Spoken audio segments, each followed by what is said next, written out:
Good morning बच्चों, कैसे हैं आप सब। आशा करती हूँ कि आप सभी बच्चे अपने घरों में स्वस्थ होंगे और मन लगाकर पढ़ाई कर रहे होंगे। तो आज हम घरेलू उपकरण पाठ के अति लघुत्तरीय प्रश्नोत्तर डिस्कस करेंगे। आशा करती हूँ कि आप सभी बच्चे इस पाठ को जो है अच्छे से पढ़ लिया होगा। तो चलिए स्टार्ट करते हैं।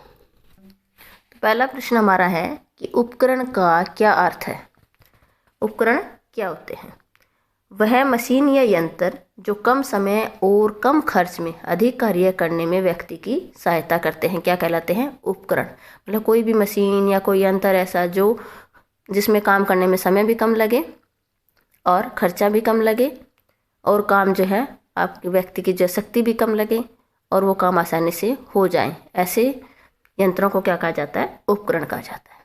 नेक्स्ट है पकाने वाले बर्तन के हैंडल लकड़ी अथवा बेकेलाइट से बने होने चाहिए, क्यों? किसी भी बर्तन जो हम पकाते हैं, खाना पकाते हैं, उनके जो हैंडल किसके होने चाहिए? बेकेलाइट का या लकड़ी का। क्यों होने चाहिए? क्योंकि कोई भी जो धातु होती है, लोहा है, एल्युमिनियम है या पित्तल है या स्टील है, कोई भी, वो जल्दी गर्म हो जाते हैं, जबकि जो लकड़ी है या बेकेलाइट है वो जल्दी गर्म नहीं होते। इसलिए मतलब दुर्घटना से बचने के लिए मतलब है कि जब आप हाथ से पकड़ते हैं तो वो गर्म लग जाता है, तो उससे बचने के लिए पकाने वाले जो बर्तनों के हैंडल होते हैं वो लकड़ी या बेकेलाइट के होने चाहिए। नेक्स्ट है विद्युत उपकरण कैसे होने चाहिए। विद्युत मतलब बिजली के जो उपकरण हैं वो कैसे होने चाहिए। भारतीय मानक संस्थान द्वारा प्रमाणित तथा अच्छी गुणवत्ता के होने चाहिए। मतलब जो भी हम बिजली के उपकरण लेके आते हैं वो जो भारतीय मानक संस्थान है हमारा, जैसे ISI मार्क्स हो, उनके ऊपर अलग अलग वस्तुओं के ऊपर अलग अलग मार्क दिए होते हैं, तो वो जो है स्टैंडर्ड के होने चाहिए और उन अच्छी गुणवत्ता के होने चाहिए ताकि कोई दुर्घटना से बचा जा सके। नेक्स्ट है उपकरण की उपयोगिता किस पर निर्भर करती है। कोई भी हम उपकरण लेके आते हैं, कोई भी सामान घर में लेके आते हैं, तो उसकी उपयोगिता किस पर निर्भर करती है कि हमारे परिवार की आवश्यकताएं किस तरह की हैं, तो हम उसी तरह का उपकरण लेके आते हैं। नेक्स्ट है रसोई घर में प्रयोग होने वाले बर्तनों का विभाजन कितने प्रकार से कर सकते हैं। कितने प्रकार से कर सकते हैं?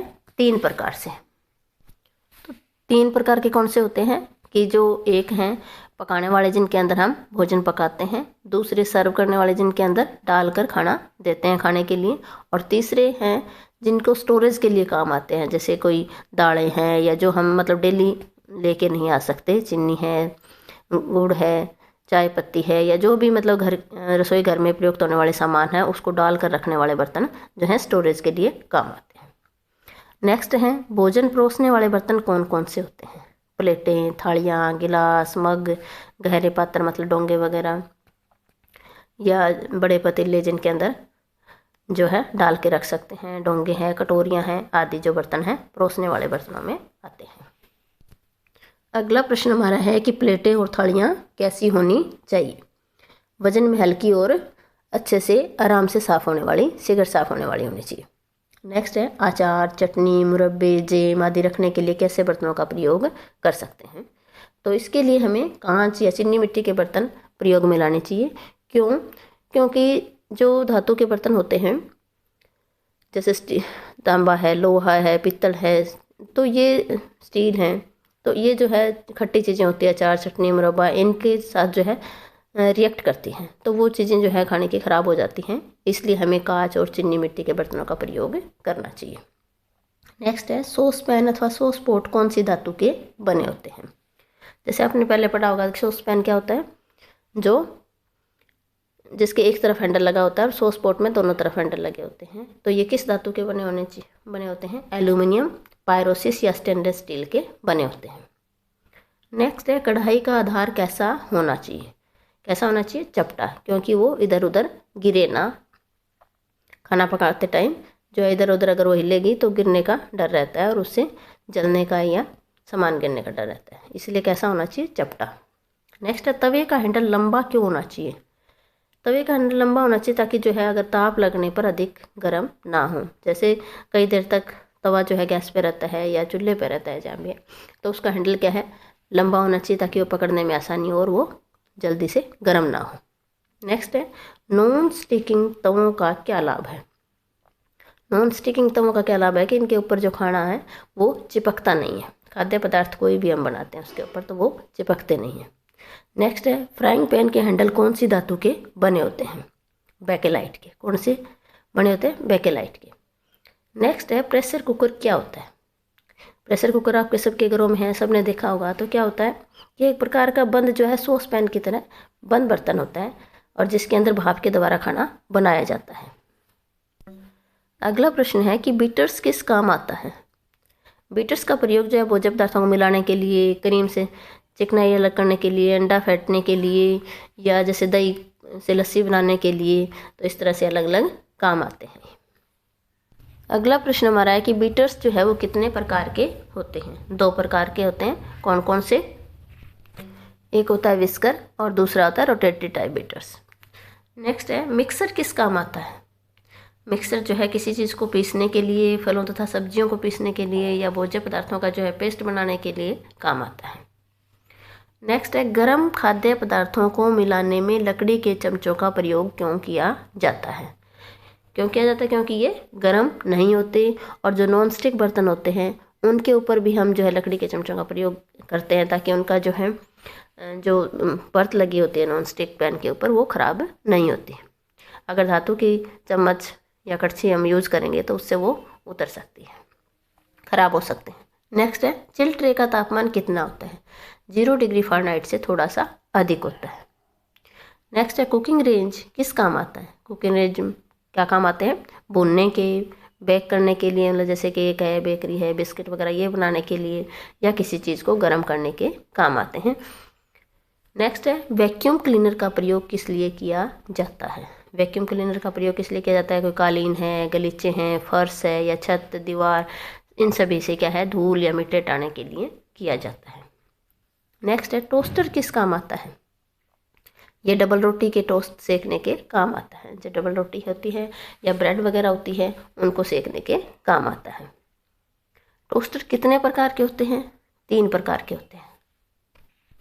तो 3 प्रकार के कौन से होते हैं? एक होते हैं ऑटोमेटिक, जिनके अंदर हम ब्रेड डाल के रख देते हैं, जब वो सिक जाती है तो अपने आप ही वो ऊपर आ जाती है निकल के। और दूसरा होता है सेमी ऑटोमेटिक, जिसके अंदर हमें मतलब अपने आप उसमें से ब्रेड नहीं निकलती, मतलब उसको जो है एक साइड से सिकने के बाद दूसरी साइड से पलटना पड़ता है। और तीसरा होता है मतलब हाथ से चलाने वाला, जिसमें हमें हाथ से ही वो करना पड़ता है। उसमें नॉब वगैरह नहीं होते, ना ही जो इंडिकेशन होता है जैसे ग्रीन और रेड लाइट होती है वो होती है उसके ऊपर। नेक्स्ट है कि बिजली से चलने वाली मदानी 1 मिनट में कितने चक्कर काटती है? 110 से 120 चक्कर। अगला प्रश्न हमारा है कि फ्रीज में चिल ट्रे का क्या कार्य होता है? डीफ्रोस्ट के द्वारा जो पिघली हुई बर्फ़ है उसको एकत्रित करना। जो चिल ट्रे होती है वो जो फ्रीजर होता है ऊपर उसके नीचे लगी होती है, उसमें से जब हम डीफ्रोस्ट करते हैं फ्रिज के अंदर ज़्यादा बर्फ़ हो जाती है तो उसमें से जो पिघल कर बर्फ़ आती है वो उसके अंदर एकत्रित हो जाती है, उसका पानी जो है वो नीचे नहीं जाता। नेक्स्ट है रेफ्रिजरेटर के अंदर बल्ब कब जलता है? आपने देखा होगा कि जब हम उसका दरवाज़ा खोलते हैं तो वो बल्ब जल जाता है और जब हम उसका बंद करते हैं तो वो बंद हो जाता है। उसके एक साइड में जहाँ दरवाज़ा होता है वहाँ एक नॉब लगी होती है, तो जब हम दरवाज़ा बंद करते हैं तो वो दब जाती है तो वो बंद हो जाता है, और जब हम खोलते हैं तो वो जल जाता है। नेक्स्ट है रेफ्रिजरेटर का जो दरवाज़ा होता है वो बार बार क्यों नहीं खोलना चाहिए? क्योंकि जो फ्रीज की सारी ठंडी हवा है वो बाहर निकल जाती है। बार बार अगर हम खोलेंगे तो बाहर की जो है गर्म हवा उसके अंदर चली जाएगी और जो ठंडी हवा है वो बाहर आ जाएगी। इससे जो अंदर रखे हुए पदार्थ होते हैं उनके अंदर एक दूसरे की स्मेल हो जाती है, ये वो जल्दी ख़राब हो जाते हैं। अगला प्रश्न हमारा है कि मिक्सी का प्रयोग कैसे करना चाहिए? तो कोई भी है, चाहे मिक्सी है चाहे कुछ भी हम लेके आते हैं तो उसके अंदर जो बुकलेट के अंदर निर्देश दिए गए होते हैं उनके अनुसार उसको प्रयोग करना चाहिए ताकि वो मतलब ख़राब ना हो जल्दी से। नेक्स्ट क्वेश्चन है कि कुकिंग रेंज कितनी तरह के होते हैं? तो कुकिंग रेंज कितने तरह के होते हैं? 2 तरह के होते हैं, एक गैस से चलने वाले और दूसरा बिजली से चलने वाले। नेक्स्ट क्वेश्चन है कि रेंज के भारी हिस्से को जंग से बचने के लिए किसको लगाया जाता है? कौन सी धातु लगाई जाती है? टाइटेनियम का इनेमल लगा होता है जिससे जो है उसके ऊपर जंग नहीं लगता। नेक्स्ट रेंज का तापमान कैसे नियंत्रित किया जाता है? तो उसके अंदर नॉब लगे होते हैं, जैसे आपने मिक्सी वगैरह में देखे होंगे कि जिसको गोल गोल घुमाते हैं कि उससे जो है लो स्पीड होती है, मीडियम होती है, हाई होती है, इसी तरह से इनके अंदर भी इन जैसे कुकिंग रेंज जो होती हैं, जैसे आपके गैस चूल्हा जो होता है उसमें लगा होता है कि मीडियम, लो, हाई फ्लेम कैसे करते हैं, तो वो नॉब को घुमाकर हम जो है रेंज का तापमान नियंत्रित कर सकते हैं। तो ये थे हमारे आज के जो है छोटे जो अति लघुत्तरीय क्वेश्चन हमने डिस्कस की। तो आप सभी बच्चों को ये अच्छे से लर्न करने हैं और अपनी कॉपी में नोट करने हैं। ओके, थैंक यू बच्चों, मिलते हैं नेक्स्ट क्लास में। और तब तक सभी बच्चे इनको अच्छे से याद करना और अपनी कॉपी में नोट करना।